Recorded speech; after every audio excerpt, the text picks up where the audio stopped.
नमस्कार फरीदाबाद, मैं सौरभ भारद्वाज और एक बार फिर आप सभी का स्वागत है हमारे इस वीओएफ स्टूडियो पॉडकास्ट में।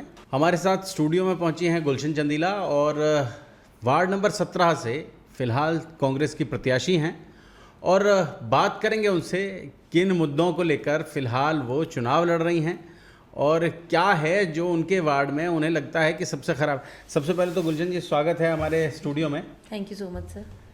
गुलशन जी, एक तो सबसे ज़्यादा चर्चा है वहाँ वार्ड में कि सबसे ज़्यादा पढ़ी लिखी प्रत्याशी हैं जी। तो क्या क्वालिफिकेशन है आपकी? सर मैं मास्टर्स इन कंप्यूटर हूँ, एमएससी देन फिर एमसीए मैंने किया है रेगुलर। कहाँ से, कौन सी यूनिवर्सिटी से? सर एमडीयू यूनिवर्सिटी से ही किया है सर मैंने। अच्छा, कहाँ के रहने वाले हैं वैसे आप? सर मैं बेसिकली फरीदाबाद ही है हमारा नगर निगम, बट जो विलेज है मेरा वो तिगांव है मेरा। अच्छा, you are from Tigaon? Yes sir.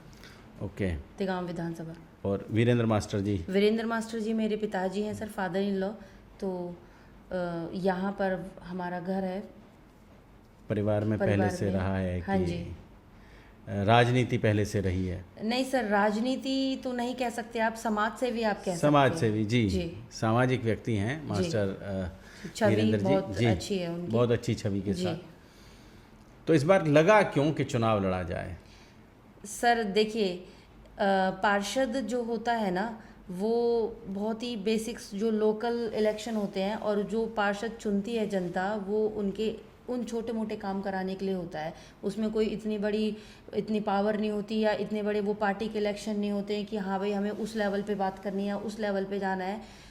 पार्षद का जो चुनाव होता है बहुत ही लोकल एरिया के लिए होता है, अपने ही लोगों के लिए होता है और लोगों के बीच रह के वो लड़ा गुलशन जाता जी, है। ये भी जो चुनाव है ये आप समझ लें कि 30-35 हज़ार लोगों को रिप्रेजेंट करेंगी अगर आप पार्षद बन जी जाएंगे। सर, मेरी बात पूरी नहीं, मैं यही कह रही हूँ कि पार्षद का चुनाव लड़ने के लिए वही प्रत्याशी सामने आ सकता है जो उन समस्याओं को झेल चुका है, जो वाकिफ़ है लोगों की प्रॉब्लम से। और सर यहाँ इस चुनाव में खड़े होने का हमारा मेन मकसद यही था कि हमें पता है ये प्रॉब्लम जो हम जनता फेस कर रही है ना, तो हम उस जनता से अलग नहीं हैं, हम भी वो चीज़ें फेस कर रहे हैं।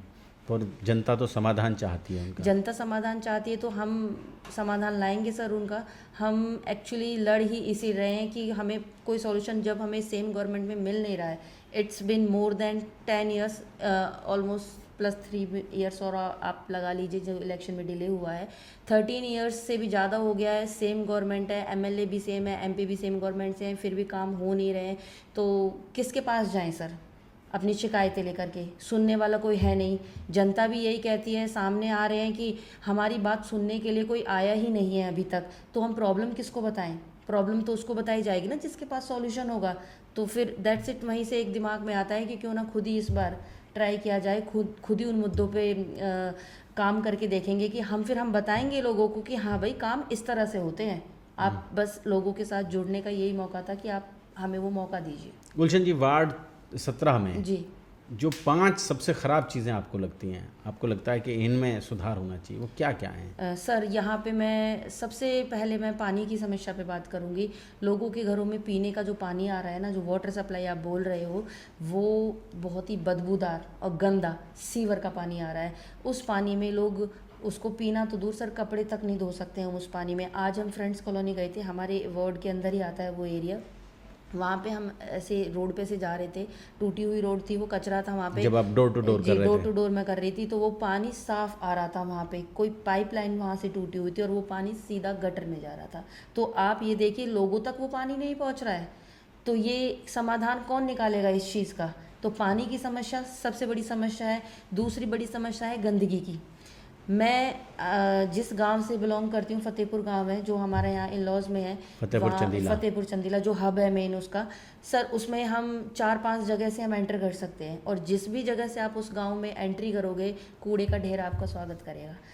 कहीं भी चले जाइए कूड़े का ढेर, और वो ऐसा नहीं है कि सर छोटा मोटा ढेर है, वो पूरे एरिया में अच्छे ऐसे कहते कि कोई प्लॉट लेके रखा हो, किसी ने डाला, फिर वो इतना इतना इतना फैल गया है कि वहाँ पे कूड़े का ढेर, कचरे का ढेर, गंदगी, और फिर जो एक गाय, आवारा पशु वहाँ पे घूमते हैं। तीसरे पॉइंट पे मैं आती हूँ, वो उन पॉलीथीन को, पॉली बैग्स को, कचरे को खा रही है, बीमार हो रही हैं, उनके लिए कोई शेल्टर होम नहीं है, रोड पे वो घूम रही हैं आवारा ऐसे ही, कभी गाड़ी में टक्कर मार रही हैं, कभी बाइक्स वाले को गिरा रही हैं, तो उससे जान माल का भी वो हो रहा है, नुकसान हो रहा है। प्लस कुछ डॉग्स, स्ट्रीट डॉग्स जो मैं बोल रही हूँ, बच्चों को बाइट कर रहे हैं, वहाँ पे जा नहीं रहे हैं। बंदरों का एक सेक्टर में आज मैंने विजिट किया, वहाँ लोग बंदरों के आतंक से इतना मतलब ये जो ये पशु है सर, ये इनका भी तो कोई लाइफ होगी ना, इनके लिए कोई हम शेल्टर्स क्यों नहीं प्रोवाइड कर सकते हैं जब हमारे पास वो पावर है। तो ये 3 बेसिक मुद्दे हो गए। चौथी वहाँ पे है street light sir. Street light तो एक आप ये लगा लीजिए कि इतना कॉमन सी चीज़ हो गई है कि शाम को 6 बजे के बाद अंधेरा हो जाता है, कोई घर से बाहर निकल नहीं सकता। क्या पता घर से निकलते ही नाले में गिर जाए, क्योंकि वहाँ पानी ही ऐसा है ना। ये जो पानी ओवरफ्लो हो रहा है, गटर का पानी, आप आदर्श कॉलोनी जाके देखिए, वहाँ सर लोगों के घरों के बाहर एक नाला बह रहा है, और वो नाला 10-15 साल से ऐसे के लोग मैं बता रही हूँ। मैं फतेहपुर में भी गई थी, वहाँ एक मैं स्पेशली एक मोहल्ले की बात, हरिजन मोहल्ले में मैं गई थी। उनके घर के आगे गटर की ऐसे सीवर का पानी ऐसे जा रहा है, उसमें से मैं इतनी बदबू आ रही है। 3 दिन में वो दौरा मैंने पूरा किया, क्योंकि मेरी टीम जो है ना आधे रास्ते से वो वापस आ जाती, वो जा ही नहीं पाई भी, just because of smell, just because of वहाँ रास्ता ड्रेनेज, और वहाँ रास्ता ही नहीं था गुजरने का। तो आप सोचिए सर, जो लोग वहाँ रह रहे हैं बरसों से, वो वहाँ रोटी पका के खा रहे हैं, वो कैसे वहाँ रह सर्वाइव कर रहे होंगे। एक महिला से मैं मिली, जो कचरे के जो वो ढेर था उसके जस्ट सामने उनका घर था, वो हॉस्पिटलाइज होके घर आई थी। जो उनको प्रॉब्लम थी वो उस गंदगी से सांस लेने में, जो लंग्स में उसमें अफेक्ट किया, वो जस्ट बिकॉज ऑफ उसकी वजह से था। तो हेल्थ इश्यूज़ हैं, और हेल्थ इशू है मतलब स्वास्थ्य पे कोई ध्यान ही नहीं। जनता मर रही है तो मर रही है अपना, हमने अपनी सारी बेसिक सुविधाएं हमको मिल रही हैं कैसे भी करके, कुछ एरियाज में डेवलपमेंट है, और साफ बाकी पानी सब आता नहीं है, गंदा पानी जाता नहीं ये है। सर मैंने बोला भी था पहले भी। मैं सुन रहा था, आज हाँ भी सुन जी। रहा था। तो सर ये आई थिंक 5 से ज़्यादा ही पॉइंट हो गए हैं, मैं अभी और गिनाऊंगी तो लिस्ट बहुत लंबी है। लगातार वहाँ जो आपके विपक्षी जो पार्षद हैं, जी चुनाव लड़ रही हैं, जो जी। उनके जो पति हैं, वो वहाँ से जी 2 बार पार्षद रहे हैं, जी पहले भी पार्षद रहे हैं वो। जी और तो लगातार वहाँ जो अभी हम लोग गए, फीडबैक ऐसा था कि वहाँ लोगों को शायद कुछ लॉ एंड ऑर्डर की प्रॉब्लम आती है। कुछ लोग कहते हैं कि कब्जे हो जाते हैं दुकानों पर, मकानों पर कब्जे हो जाते हैं, उसकी कोई रोकथाम नहीं हो पा रही है। सर मैं जब, जहाँ तक मेरी बात है, मैं जो विज़िट कर रही हूँ उस एरिया में, वहाँ मेरे से जो लोग सामने आ रहे हैं वो यही कह रहे हैं कि हमें आज तक यही नहीं पता कि मैक्सिमम में मेजॉरिटी कॉलोनी की मैं बात कर रही हूँ कि हमारे पार्षद की शक्ल कैसी है। उन्होंने देखा ही नहीं वहाँ विज़िट करके। और कुछ लोग मुझे ऐसे भी मिले हैं जो ये कहते हैं कि हम शिकायतें लेकर जाते हैं, लेकिन उनके पास समय ही नहीं है हमारी शिकायतें सुनने का, हमसे मिलते ही नहीं है। तो हाँ, पर अपने लिए उन्होंने सब कुछ किया हुआ है। हमें कुछ जो साइन कराना हो, एक जो बेसिक स्टैम्प भी तो लगता है सर, कोई जो उनके सबसे छोटा मैं वो काम बता दूँ तो उस बेसिक सी चीज़ के लिए भी। और रही बात जो आप कह रहे हो कि दुकानों पे कब्जे वगैरह, ये सब सर इस तरह का डिस्कशन, ये तो अब चुनाव जीतने के बाद ही मैं बता पाऊँगी ना इसमें कि सर ये कहाँ तक बुनियादी बातें हैं और कहाँ तक इसमें झूठ है। समझ लें, तिगांव में भी पॉलिटिक्स है और फतेहपुर चंदीला में भी पॉलिटिक्स है, और गुलशन जी ने दोनों देखे हैं, तिगांव भी देखा है और फतेहपुर चंदीला भी देखा है। तो निश्चित रूप से वो लगातार समझ पा रही हैं कि वहाँ आम आदमी किन समस्याओं से बिलबिला रहा है। गुलशन जी, आपने सुना कि 200 करोड़ का घोटाला हुआ नगर निगम में? जी, अखबार पढ़ती होंगी, अखबारों जी में तो आता है, जी, नियमित रूप बिल्कुल से आता आता है, है। सोशल मीडिया पर लगातार जी चलता रहा, ये बड़ा मुद्दा था। जी एक विधायक तो इसको लेकर बाकायदा जूते और कपड़े त्याग दिए उन्होंने कि इस घोटाले पर कुछ काम करे सरकार, फिर वो कैग की रिपोर्ट भी आई। जी। तो आपको क्या लगता है कि इस तरह के जो घोटाले हैं वो जनता के बीच जब आप जाते हैं तो जनता उन पर कहीं चर्चा करती है? नहीं, पब्लिक में बात होती है? सर देखिए, जनता को सब पता है, जनता को आप बेवकूफ़ मत समझिए। अब जनता ना जागरूक हो रही है, और जनता से जब हम बात कर रहे हैं ना प्रचार के दौरान, तो ये वो खुल के सामने भी आ रहे हैं।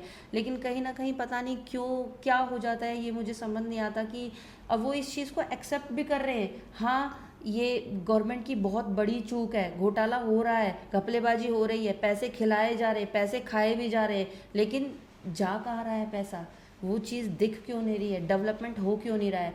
जनता को सब पता है, पर कहीं ना कहीं वही है ना कि सर पावर है ना जिनके पास, वो या तो उस चीज़ का फ़ायदा उठा पता रहे है हैं। जनता, लेकिन फिर भी वो खिल तो कमल का फूल ही जाता है। सर यही यही हो रहा है, क्योंकि अब देखिए, ये अगर आप अब कमल के फूल की बात करोगे ना, तो पहले मैं आप अपनी बात रख दूं, ये हमारा जो चुनाव है पार्षद का, ये पार्टीवाद नहीं है। पहली बात, ये बहुत ही लोकल इलेक्शन है। यहाँ पे मैं जनता से भी, मैं बार बार प्रचार के दौरान, कैंपेनिंग के दौरान मैं यही कहती हूँ कि आप अपना कैंडिडेट देखिए जिसमें वो चिन्ह नहीं काबिलियत। चेहरा चुनिए, ये यस समझें आप। यस, ये मैं चिन्ह कहती नहीं हूँ, चेहरा चुनिए। चेहरा चुनिए कि जो जिसमें ये काबिलियत है कि आपके काम कराने का वो हिम्मत रखता हो। अब फिर जनता या कोई भी, अब आप भी मुझसे अब ये सवाल उठा सकते हैं कि सर गवर्नमेंट तो आपकी नहीं है, फिर आप अपोजिशन के पंजे से लड़ रहे हैं, आप कैसे वो काम करवा पाएंगे।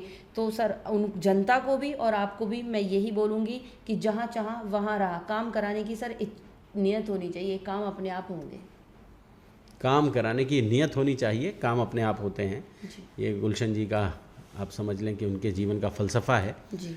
और अभी हाउसवाइफ हैं आप, या कहीं जॉब करते हैं या कुछ काम सर नहीं, मैं देखिए हाउस वाइफ तो सबसे बड़ी जॉब होती है। हाँ, मैं बता डेफिनेटली, दूं, निश्चित सबसे रूप से। 24 आवर ये जो होता है ना, 24/7 सबसे जो बिगेस्ट डिफ़िकल्ट टास्क मैं मानती हूँ, ये हाउस वाइफ होता है। और मैं बहुत ही उस परमपिता परमात्मा का बहुत ही शुक्र आज मैं करती हूँ कि मैं हाउस वाइफ के साथ साथ वर्किंग भी हूँ। हमारी सर स्कूल्स हैं कॉलोनी में भी, सेक्टर में भी। Before marriage I was lecturer in Goldfield college छायसा, जो तिगांव से ही थोड़ा आगे है। After that I was shifted to DAV centenary college, और वहाँ आज भी जो स्टाफ है मेरे टच में, आप कहीं भी जाके पूछ लीजिएगा मेरा नेचर क्या है, मैं कैसी हूँ, किस चीज़ से मेरा जुड़ाव रहा है, समाज के लिए मैंने क्या काम किया है। उसके बाद सर आफ्टर फ्यू टाइम्स पता था कि सर हमारा खुद का अपना स्कूल है, हमें इसको आगे बढ़ाना है, बच्चों का भविष्य बनाना है। वहाँ कॉलोनी में जितने बच्चे हैं, और जो सर जिस एरिया में फ़तेहपुर मैं बात कर रही हूँ, वहाँ हमारा स्कूल है ना, उसको तो आप ये लगा लीजिए जस्ट फ्री एजुकेशन हम दे रहे हैं। बहुत ही कम, मतलब ये लगा लो ना के बराबर वहाँ फीस है, बट मैं चाहती हूँ कि एक भी बच्चा शिक्षा से वंचित ना रहे। कम से कम वहाँ जो है, मैं फ़ीस चार्ज पे ज़्यादा से ज़्यादा फैसिलिटीज़ प्रोवाइड करवाने की कोशिश कर रही हूँ कि हर एक बच्चा, क्योंकि यहाँ वहाँ बच्चा आता है बहुत ही पुअर फैमिली से, जो अच्छी बड़े स्कूल में एडमिशन जो पेरेंट्स नहीं करवा पाते, तो मैं ये चाहती हूँ कि उनको वो सभी सुविधाएं, वो सभी फैसिलिटीज़ और वो एजुकेशन लेवल उनको प्रोवाइड करूँ जो जिनसे वो वंचित रह जाते हैं। तो स्कूल्स में देखती हूँ सर, और अब तक यही था, दोनों स्कूल्स में मेरा कंट्रीब्यूशन रहता है। उसके बाद फिर सर अपनी फैमिली भी देखनी होती है, बच्चे भी हैं, फैमिली जॉइंट क्या फैमिली करते हैं है। हस्बैंड, जी क्या करते हैं? सर, हस्बैंड IT फर्म है उनकी अपनी, तो अपना स्टार्टअप किया था उन्होंने बिफोर कोविड, तो he is fine with that. और आल्सो सोशली भी वो इन्वॉल्व है, हमारे साथ काम कर रहे हैं। बहुत बढ़िया जी गुलशन जी। 22 ये आज 24 तारीख हो गई, जी 2 तारीख को वोटिंग होगी। जी। क्या अपील करना चाहेंगी अपने वोटर्स के साथ? देखिए, मैं आप सभी को मैंने अपने सारे मुद्दे आपको बताए कि ये पार्षद का इलेक्शन है। सबसे पहले जैसे सर ने बताया कि चिन्ह पे नहीं, चेहरे पे जाइए। आप वो कैंडिडेट चुनिए जो काबिलियत रखता है आपके काम करवाने की, ठीक है। आप उस कैंडिडेट को चुनिए जिसमें योग्यता है, कि जो प्रशासन में अपनी बात रख सके, आपके मुद्दे उठा सके, और जिसमें आपके साथ जुड़ने की, आपके साथ चलने की, आपकी प्रॉब्लम सुनने की हिम्मत हो, क्षमता हो। और मैं आपसे यही वोट अपील करूंगी। और दोनों तरफ के, कॉलोनी में भी और गांव से भी, और जितने भी एरिया हमारे वार्ड नंबर 17 में आता है, मैं सारे वोटर से यही अपील करूंगी कि आप एक मौका मुझे दीजिए। हम बदलाव के लिए खड़े हुए हैं, और बदलाव हम करके रहेंगे। एक बस मैं आपका साथ चाहती हूँ, क्योंकि ये लड़ाई अब जब इसमें आ ही गए हैं, तो यही है ना कि अब करके ही ठानेंगे। करके ही ठानेंगे। गुलशन जी,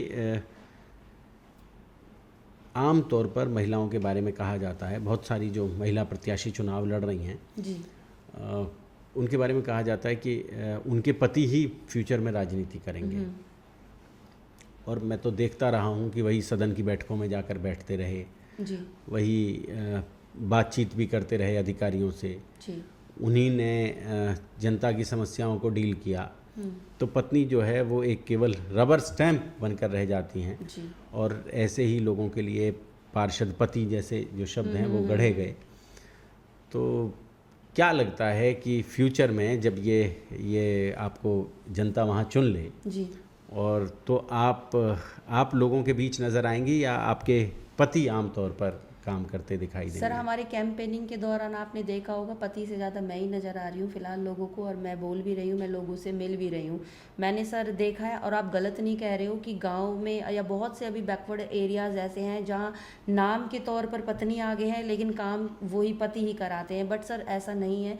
मैं दोबारा से मैं फिर से अपनी बात दोहराऊंगी कि सर एक तो हमारी फैमिली बहुत ज़्यादा ओपन है, ओरिएंटेड है इस चीज़ में कि आगे जो बच्चा बोल सकता है, अपनी बातें रख सकता है, और सबसे बड़ी बात है सर हम घर चला सकते हैं, हम कुछ भी चला सकते हैं। तो ये सोच सबकी है, और जहाँ इक्वली इम्पॉर्टेंट है, हस्बैंड भी उतने इक्वली इम्पॉर्टेंट है, वाइफ भी इक्वली इम्पॉर्टेंट है, तो दोनों मिलके भी वो काम कर सकते हैं। ज़रूरी नहीं है कि हस्बैंड ही फोर एंड रहेगा और हम बैक एंड रहेंगे, या फिर हम फोर एंड रहेंगे, हस्बैंड भाई आप नहीं है, महिला सीट है, आप रहने दो।